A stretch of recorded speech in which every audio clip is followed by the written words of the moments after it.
Hello বন্ধুরা, আপনার কাছে যদি একটি ফোন থাকে আর ফোনে যদি গুগল থাকে তবে আপনার বিপদ। আপনি হয়তো ভাবছেন যে আমি সব হিস্টোরি ডিলিট করে ফেলেছি, তো কোনো সমস্যা নেই, কিন্তু গুগলে কিন্তু সব হিস্টোরি জমা থাকে।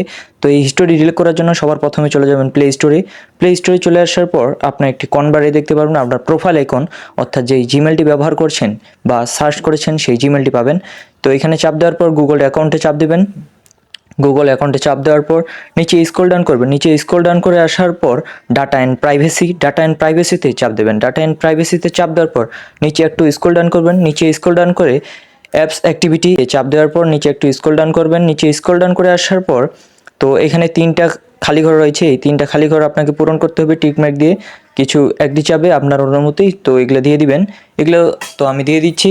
এগুলা দিয়ে দেওয়ার পর নিচে একটু স্ক্রল ডাউন করবেন, নিচে স্ক্রল ডাউন করে আসার পর তো এখানে আপনি যত কিছু গুগলে সার্চ করেছেন যে জিমেল অ্যাকাউন্টটি ব্যবহার করে, তো এখানে কিন্তু সব হিস্টোরি রয়েছে। আপনি এগুলো হয়তো ডিলিট করে ফেলেছেন, আপনার মনে হতে পারে, কিন্তু এগুলো কিন্তু ডিলিট হয়নি, সব হিস্টোরি এখানে জমা রয়েছে।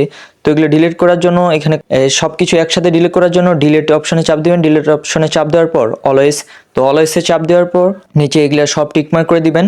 যত কিছু রয়েছে টিকমার্ক করে দেওয়ার পর নিচে এখানে দেখতে পারবেন নেক্সটে চাপ দেওয়ার পর ডিলিটে চাপ দিয়ে এখানে সব কিছু কিন্তু ওকে। আর কিছু হিস্টোরি আপনার জিমেলে নেই, তো সব দেখতেই পাচ্ছেন, হয়তো সব কিছু ডিলিট হয়ে গেছে। তো আপনার যারা প্রিয় বন্ধুরা এগুলা সব ভিডিও বা এক্সেট্রা কেউ দেখে থাকে, তো অবশ্যই আপনাদের প্রিয়জনকে এই ভিডিওটি শেয়ার করে দিবেন এবং আপনার প্রয়োজনে এটি টাইমলাইনে রেখে দিবেন। অসংখ্য ধন্যবাদ।